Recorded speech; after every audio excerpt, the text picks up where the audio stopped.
As this cloud approaches the international data line, a new microwave pulse occurred from October 8th, 8 p.m. UTC. Now, let us wait for 2 or 3 days, and see what happens to the cloud near the area where the microwave anomaly or pulse occurred.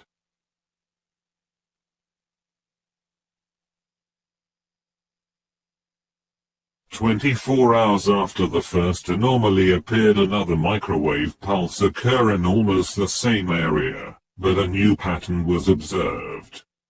Let us zoom in to see the extent of the pulse. Watch this area in 2 days' time and a new low pressure will develop.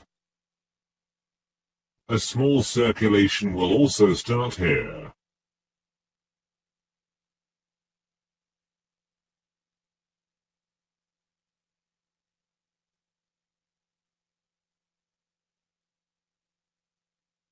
Two days later on October 12th at 2 a.m. UTC.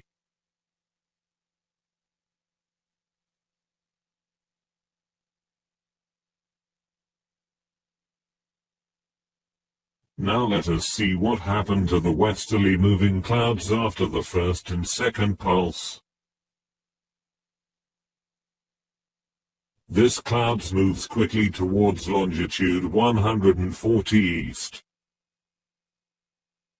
The clouds near the second pulse also moves toward the west, and merge with the other clouds.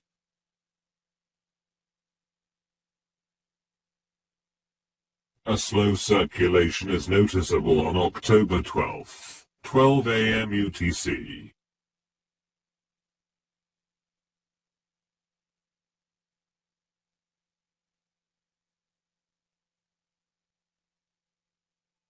Two anomalies appeared south of Typhoon Vangfang on October 12th at 10 a.m. UTC for about 10 hours.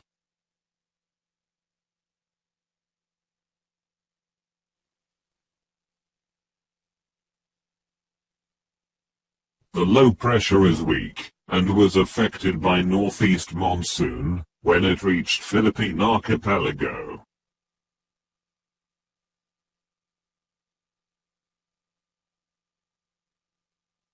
This circulation persisted, and seems to have grown larger after a new 10 hours pulse that occurred on October 14th at 8 p.m. UTC.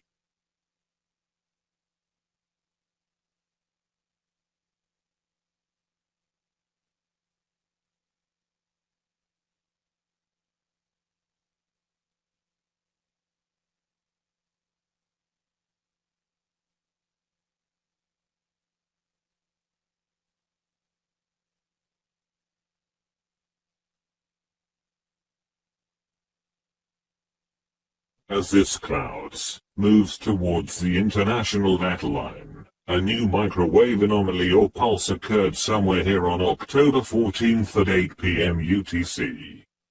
This circulation that started after the last pulse on October 9th at 8 p.m. UTC had grown larger after the pulse on October 14th at 8 p.m. UTC. Let us wait for another 2 or 3 days, if something happens to the clouds that were affected by the last microwave pulse.